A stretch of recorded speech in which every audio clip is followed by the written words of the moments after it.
Salut les gens!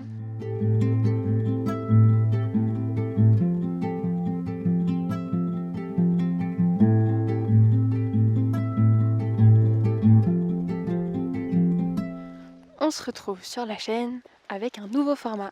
Ouais, je sais. Encore une nouvelle playlist? Bon, non, peut-être pas. Je crois que ça va rentrer dans le cadre des blabla. Des blabla mais sans images. En fait, c'est un peu des podcasts quoi. En fait, je crois que j'avais besoin d'un format où je peux te parler là, comme si t'étais là. Je peux juste dire ce qui me passe par la tête et puis après t'écoutes. T'as le droit de pas tout écouter. Ce qui serait cool, c'est que tu me répondes, que tu me conseilles, que tu me donnes tes réflexions. Comme ça, je suis pas seule à parler. Tu sais, moi, mon cerveau, il a environ 2000 idées par minute. Et c'est pas toujours facile de faire en sorte que toutes les idées voient le jour. J'ai des envies de danse, de vidéos diverses, de musique, de nouvelles réflexions. Il y a toujours quelque chose.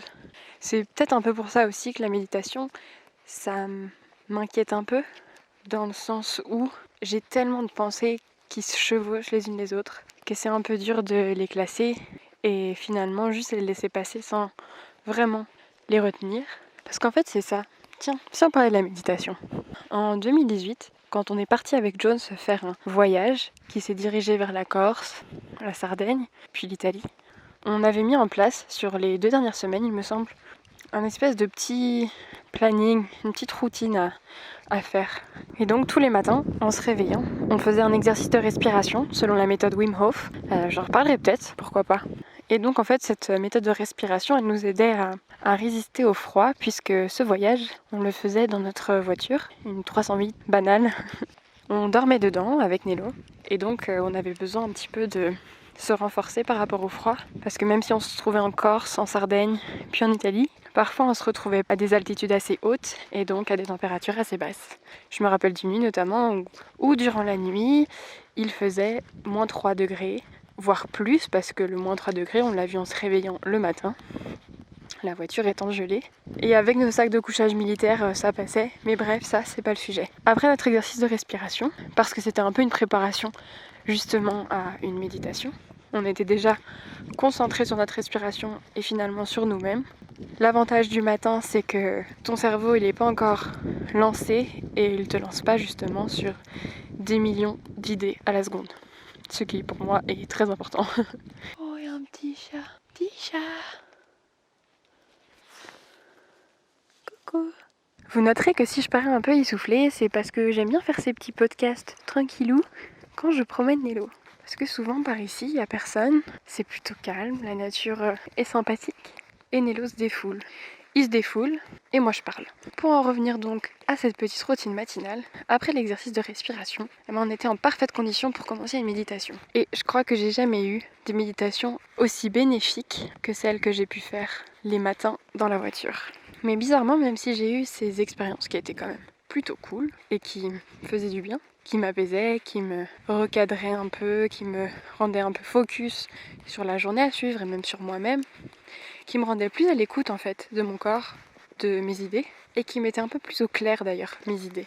Je disais que j'avais souvent 10 000 idées à la seconde, et c'est vrai que tous ces matins-là où j'ai fait de la méditation, j'avais l'impression d'être plus en phase avec les idées que je voulais traiter et puis de faire comme un ménage dans mes idées, de laisser un peu de côté celles qui sont futiles, enfin celles qui étaient futiles et de me concentrer sur celles les plus essentielles on va dire. Et pourtant, même en sachant ça, j'ai du mal à me mettre à la méditation.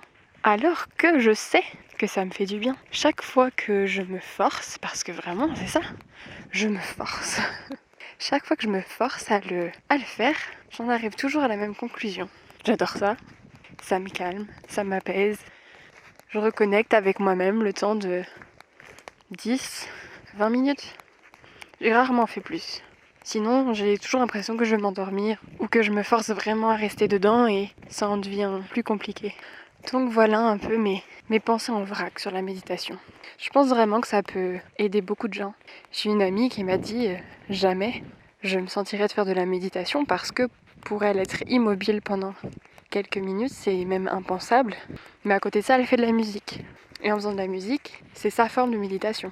D'ailleurs je vous conseille de regarder la vidéo de Maud Bettina Marie qui avait parlé de la méditation. Elle en fait vraiment régulièrement, je crois même quotidiennement. Et elle disait que même 10 minutes par jour ça suffit. Et donc pour Maud, Je veux pas trop modifier son propos, mais de ce que j'en ai retenu, c'était vraiment de se dire que déjà, on n'est pas obligé de méditer 2 heures à la suite pour avoir entre guillemets une bonne méditation. Qu'ensuite, il faut bien se rappeler qu'une méditation, pour beaucoup de gens, c'est juste arrêter de penser et d'être dans un silence total. Mais c'est pas du tout ça. Enfin, ça peut l'être si c'est votre façon de faire. Pourquoi pas? Mais la méditation, c'est juste être conscient de ce qui nous entoure. C'est écouter les bruits, écouter la nature, écouter son corps et observer ses pensées. En fait, voilà, la méditation, c'est de l'observation. Quand on entend bien au loin le son des voitures, c'est se rendre compte qu'il y a de la vie par là-bas. Il y a des gens qui se déplacent, il y a du mouvement en fait. Il y a du mouvement dans les arbres, des oiseaux qui s'envolent, qui se posent, qui chantent. Même quand on le fait à l'intérieur. Il y a du mouvement à l'intérieur, il y a notre ventre qui se gonfle, qui se dégonfle. C'est une observation en fait de notre monde intérieur et extérieur. C'est une belle phrase ça, pour résumer je pense. Et donc oui, si je parlais du fait que j'avais une amie qui pensait ne pas pouvoir faire de la méditation, et où je rejoignais l'idée de Maud Bettina Marie, c'est que la méditation, même si on en a l'image d'une personne assise, les yeux fermés, ça peut être sous différentes formes. Un musicien qui passe 2 heures, 3 heures, qui voit plus le temps passer parce qu'il est à fond dans son projet, c'est une forme de méditation. C'est être focus sur quelque chose et se sentir bien. Bon, et bien comme d'habitude, je ne sais jamais où mes idées me mènent. Finalement, je pense pouvoir conclure sur ce premier blabla sans image, qui aura finalement été sur la méditation. À voir où la prochaine promenade me mènera.